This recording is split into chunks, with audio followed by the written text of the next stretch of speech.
tonight we're going to talk about the Counselor Education and Supervision PhD program that we're so excited about.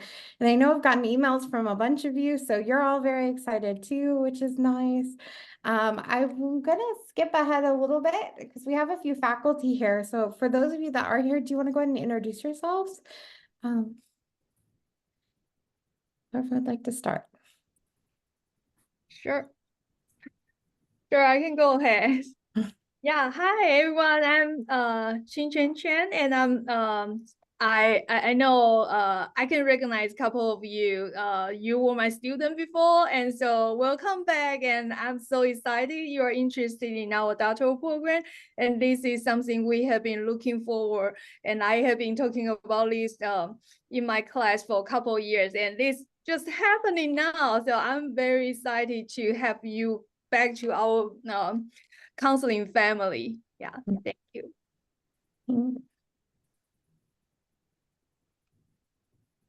Dr. Clark, Dr. Wood, Dr. Bell. I can go since I'm not even muted. Hi, I'm Dr. Clark. Many of you are new to me because I'm new to UNLV. I've been here for almost a year. I guess on July 1st, right? So finishing up my first year here at UNLV. Nice to meet you virtually, yes. I've been messing around with the views, so now all I can see is Dr. Clark, giant. I can't see anybody else, so I'm sorry if I cut you off, Dr. Bell, or anyone else, but I'll go ahead and go. Yeah, I share Dr. Chen's excitement. I think this is my 9th year at UNLV, and really I came here to start the PhD program, and then I got waylaid by some accreditation demands and other things. So yeah, this is an extremely exciting time, and it's exciting to see so many of you, that are former students, and to present you with this opportunity, and look forward to the next year, especially. Sorry, I guess I should have said I'm Chris Wood, currently Department Chair for Counselor Education, School Psychology, and Human Services. Dr. Bell, do you want to introduce yourself?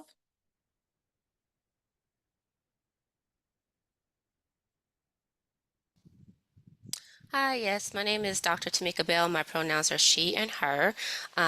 Like Dr. Clark, I am new to UNLV. It will be a year, July 1st. So, yeah. And like I said, you all probably know me because I think I've interacted with almost all of you. Heather Dahl-Jacinto, I'm the program coordinator. We're really excited to talk to you today. I'm going to just click back a little bit. We went through introduction. We're going to give you some general overview on the program, overview on admissions with an exciting update today, and some tips and strategies. So we're going to keep it pretty open today. We have a few slides. Dr. Clark and I are going to go back and forth and go through them. And then we'll leave some time at the end for any questions that you have, and all of the faculty can chime in, and we can just kind of see what questions you might have, because I'm guessing we'll have a few. So let's go ahead and get started. I'll just go ahead and start on this slide.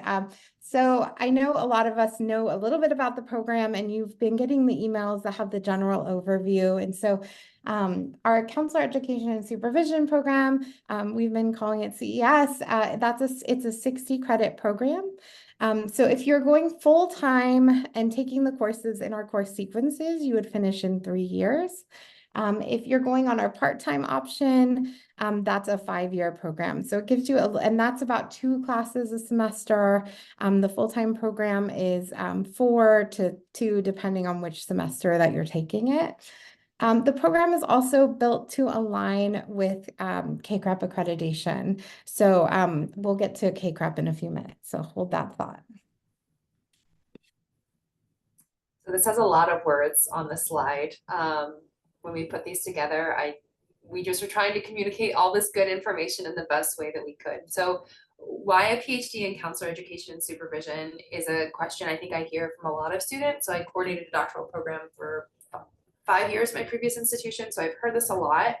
But the goal of a counselor education doctoral program is to prepare counselor educators, right? So do what all of us do as faculty in counselor education programs, but also advanced supervision and research, and practitioners in academic clinical settings, which includes professional school counseling settings. It doesn't just mean clinical mental health settings. So that's absolutely something we would welcome here. There's a need for more PhDs in school counseling in a very, very major way.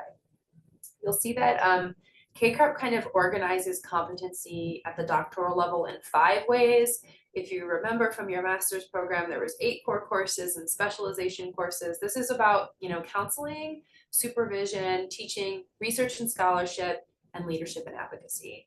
And you can see more about how we're operationalizing that and what we want you to do, but mostly want you to be able to advance knowledge in our field in a way that is congruent with your own identity as a practitioner, as a professional, as a counselor educator, as a leader, as an agent of change, and all of those good things. So I'm not going to read this word for word, but it gives you an idea of what would we expect, what do we want to see come from this PhD program. Thank you. Okay, so this is a lot of words on a page, and we will send you these slides at the end. I know it's kind of hard to read. There was just no better way to get it on here. So these are the courses. This is a sample full-time 3-year course sequence. So if you're a full-time student, maybe you have a graduate assistantship, maybe you don't, but you're a full-time student. This is the course sequence that we would set up for you. So in that first semester, so if you're applying for this cycle, that would be starting this fall, you would take Foundations of Counselor Education, Theory and Process of Counselor Supervision, Instructional Theory of Counselor Education, and you would take your first research class in Qualitative Research Methodologies. And you can see how these line up each semester. I'm not going to read through each one, and we'll send you this so you can take a glance at it. You'll have, generally, there's 11 core classes that you're taking, if my math is correct. You have 6 credits of research electives on top of the 2 required research classes that we have you taking. You get a doctoral cognate or specialization where you get to work with your faculty advisor to pick 6 credits that really fit within a specialty area that you're looking at. And then you have 12 credits of dissertation. And you can see that the 12 credits of dissertation, you're really spending the 3rd year in the program as a full-time student. That's where your credits are going.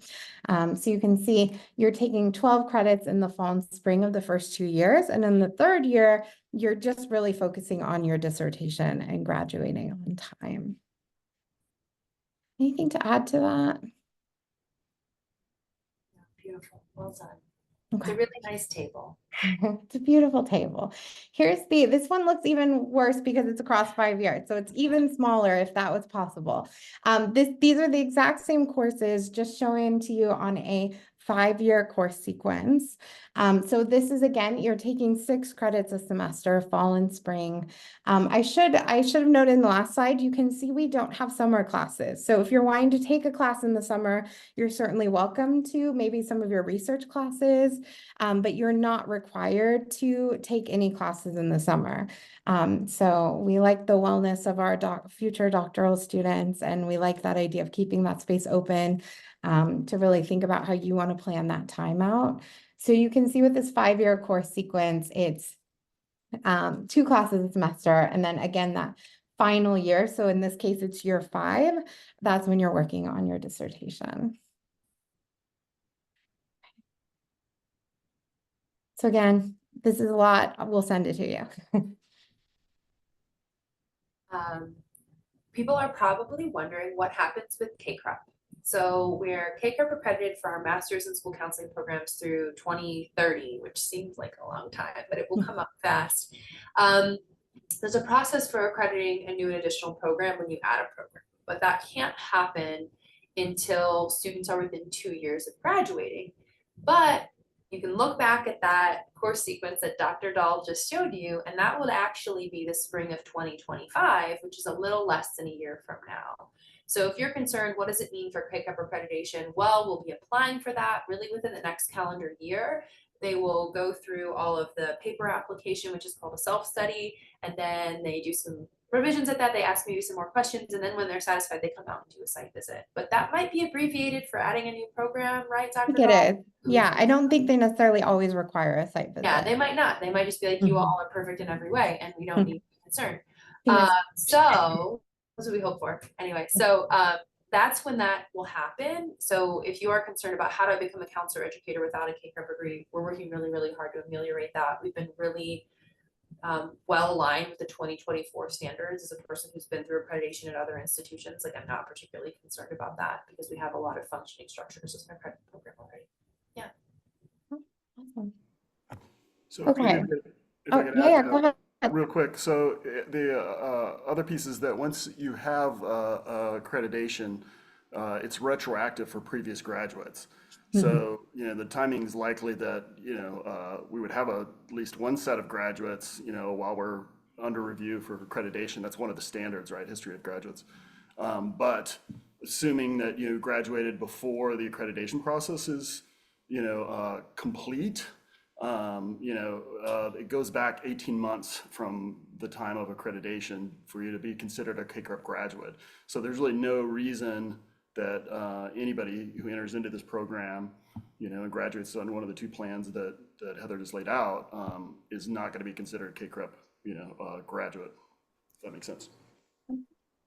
Thank you. Yeah. I know accreditation is a subject we're all familiar with, and we get more familiar with it every day. But I wouldn't be too worried about that. This is very standard for new doctoral programs. All right, so now why UNLV? So just a few different facts, and I'm sure, again, most of us are from UNLV, have graduated from UNLV, but we think about the different pieces that come with the rankings that UNLV holds. So the admissions department sent over these lovely slides that I think are really nice to talk about the R1 ranking. So we're a, what is it, very research intensive designation. So only 131 universities in the United States are R1, so that's pretty cool. We have 190 graduate degrees. I wonder if it's 191 now since this slide came out. And the university itself is the second most diverse university in the country, and the top 10 in social mobility. And we have a community engagement classification. I think the community engagement part is a big part of UNLV and with our program, which we'll talk about in a little bit. And the different programs within the university itself are ranked, and we're really excited to see how this program grows within those numbers. So I won't make you read this, Dr. Clark. There's a lot of other facts here for you. Lots of international students, lots of graduate students, and we were founded in 1957. And a nice picture. Too. Yeah, a nice picture. You can take paying. So paying for graduate school is important, right? Because it's expensive. What does that mean? So you can see here tuition and fees for next academic year. In-state, $7,000. Out of state, more expensive. It's $24,050. And that's based on taking 9 credits per semester. And you can see on that website, if you follow that link, we send these slides out a little bit more about that. And I can probably talk about the next slide too. Yeah. And I would say, like, think about on those the course sequences that we had. Some semesters you were taking 12 credits. If you're part-time, you're taking 6. So it's a little bit more, a little bit less, depending on the semester. But the good news is with the PhD program, we are funding 7 GA positions for this next academic year. And that includes tuition for 9 credit hours with a summer course reduction. Or a summer course fee reduction. So if you wanted to move maybe one of those research courses to the summer, you could kind of maximize that GA. You do get a subsidy for health insurance through the GA, and it's $21,500 as a stipend. It is 20 hours a week of work, so you're here on campus working with us. I do think this is actually really important if you want to become a counselor educator. I was a GA, and I learned a lot about how to do the job that I have now. It's like a kind of an internship almost in counselor education because you'll be doing research, you might assist faculty with projects, there's clinical positions that you could be placed in, accreditation support, you might help me with our field experience program, which is, or a coordination of that, which is really important, and all stuff that counselor educators just end up doing. So a great opportunity for 7 folks who are interested. We get really excited when we talk about the idea of doc students around and engaging in different parts of what will be their future careers and their future jobs. It's exciting to think of orienting students to that. And the graduate assistantship is a big part of that. you want to take this one? Yeah, is it because I put it in? Yeah. So why do you want to come here to UNLV? It's strange probably wanting to come to a program that doesn't have any students. We don't have any students that we can like trot out and talk to you about how great we are, but we'll have that in a year when we do this again. So that'll be the good thing. But we have like really strong, really wonderful, really productive faculty who like win a lot of awards, publish a lot, and are nationally and internationally known. It feels like a humble brag, but like some of us are a really big deal, and that's really great. But we're also like nice, normal people who will be nice to you and help mentor you and get you on your way to be a counselor educator. A lot of us have worked with doctoral students before, so though it's a new program here, we have folks who've come from different institutions who've worked with a lot of doc students. I've chaired 17 dissertations to completion at this point, so I feel really well versed in how to help doc students be successful. And it's not just me, it's other faculty here as well.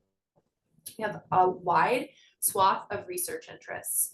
I think one thing that people think about PhD programs is like, if you want to come to this program, you have to be like partner with the faculty and do the exact research that that person is doing. And that's really common in hard sciences or engineering, CS, other fields. You're not necessarily going to see that in counselor education programs. We're probably all really excited to mentor you on a socially just and rigorous research agenda that is going to help move our profession forward. It doesn't need to be poverty and social class stuff like I research, although that would be great. And I would support that 100% and be very excited about it, of course. So it doesn't necessarily need to be that you have to be little drones and cookie cutter copies of whatever faculty you're assigned to.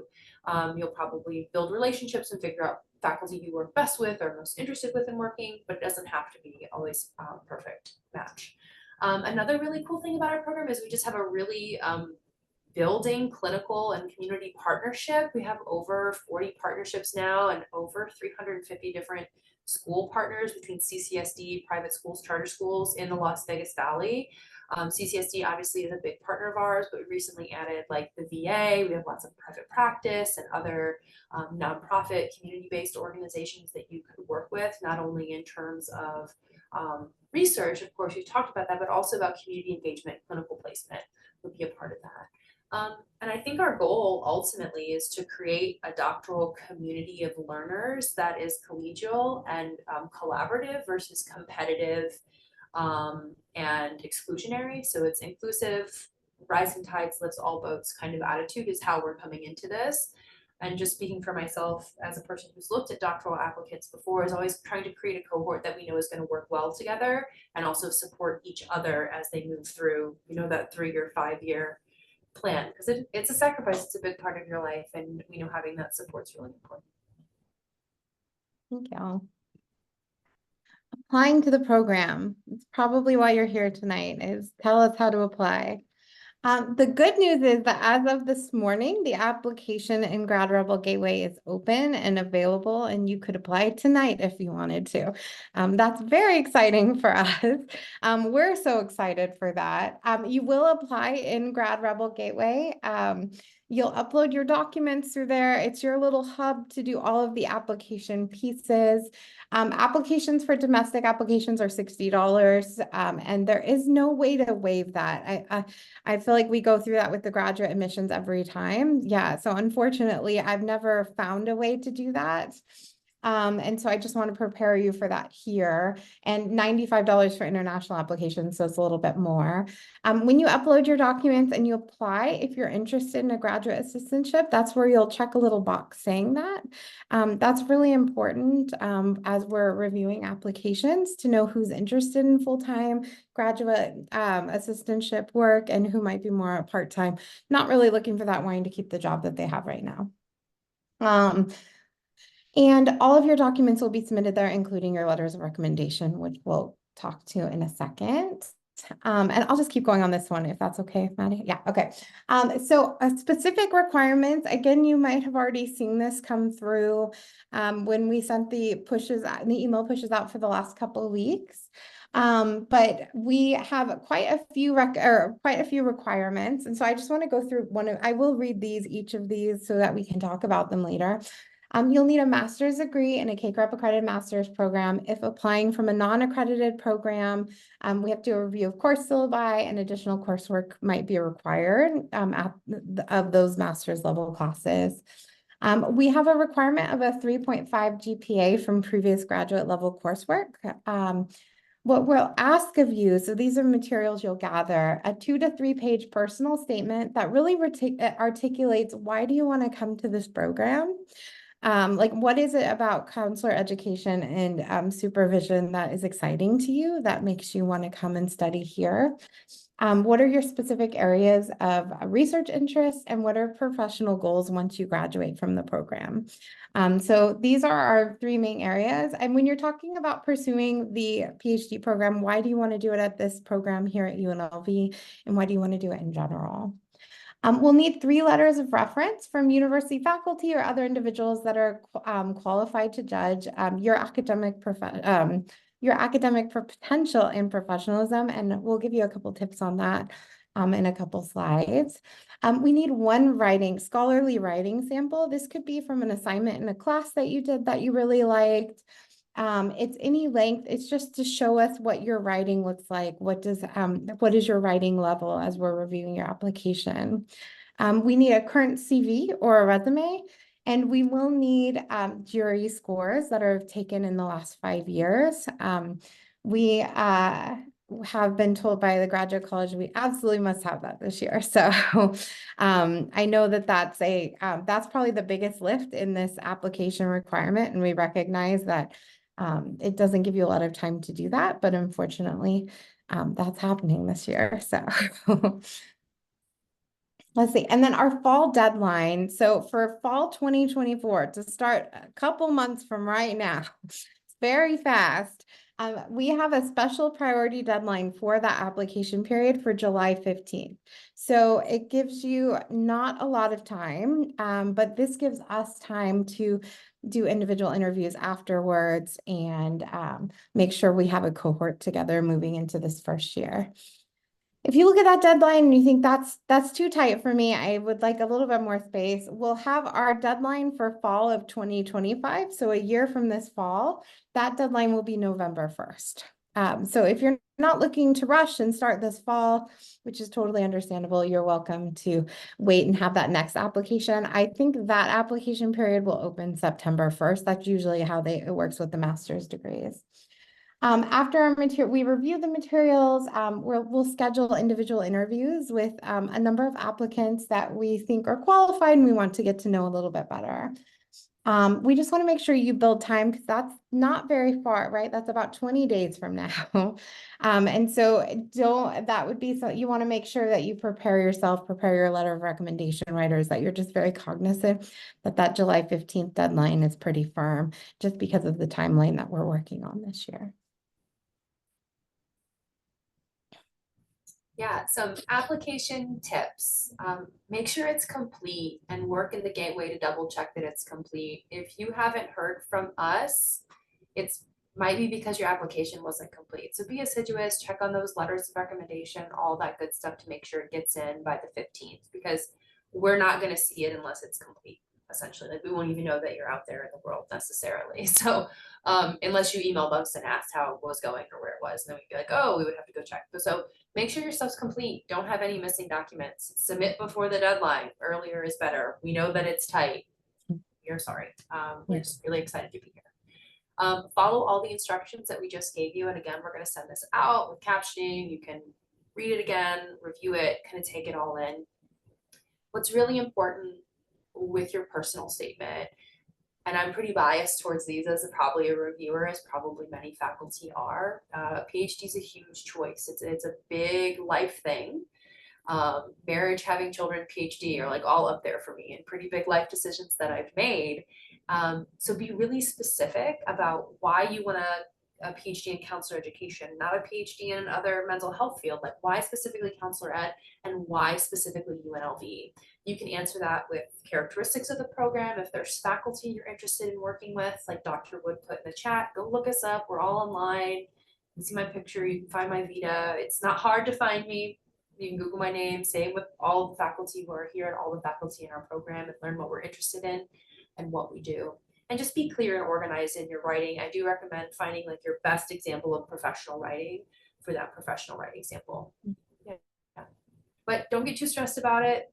We're making it scary now. It's okay. You can do this. I believe in you. Yeah. Sure. Okay, so you'll have 3 letters of recommendation, and these are, if you went in the master's program, you may have already seen these exact recommendations. 'Cause I don't think they really changed depending on if you're applying to a PhD or a master degree. Who are good people to write? What do you want them to share about?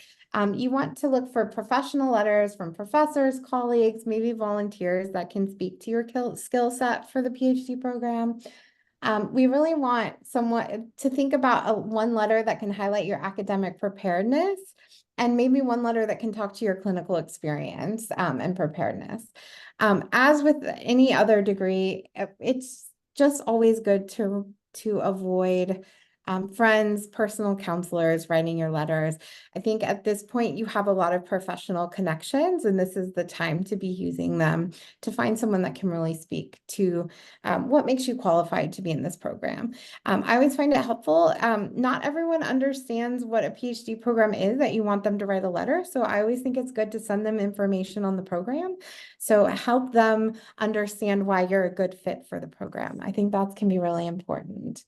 And then thinking about what experiences that you have that really demonstrate your ability to complete this PhD. Like Dr. Clark said, it is an undertaking. 3 years might sound short, and it can feel so long while you're in it. And it can also feel very short, and it's going too fast, and now I'm graduating. And so just really think about that piece and what makes you an excellent fit for our program. And really don't get discouraged. This is a stressful process. And the timeline, I think, probably stresses this out a little bit more for this first fall. And we're moving as fast as we can so that we can set up the program for success with you. And we're so excited about a new cohort coming in and starting this new journey with you. So what happens next? We start with the paper screen, like Dr. Dahl shared, and then you'll get an invite, if so chosen, I suppose, at that point for an interview day, which will be after the 15th deadline. But imagine we're just going to move really, really quickly on making those decisions, and hopefully probably have those done, I would think, before early August, right? Yeah, that would be the goal. So just kind of make yourself aware that that's kind of the loose timeline we're working with. And you'll come in and you'll meet us and talk to us, and we'll learn more about you. And it's also your opportunity to interview us and learn more about us and see what we're interested in, how we are, and if we're a good fit for each other. And then once those interviews are done, admissions decisions are going to be made really quickly. And if you're here an interview day, we can talk more about what that'll look like, because I think those things will just be a little bit more clear from us for us in about a month. Yeah, definitely. All right. So that is our overview. And I know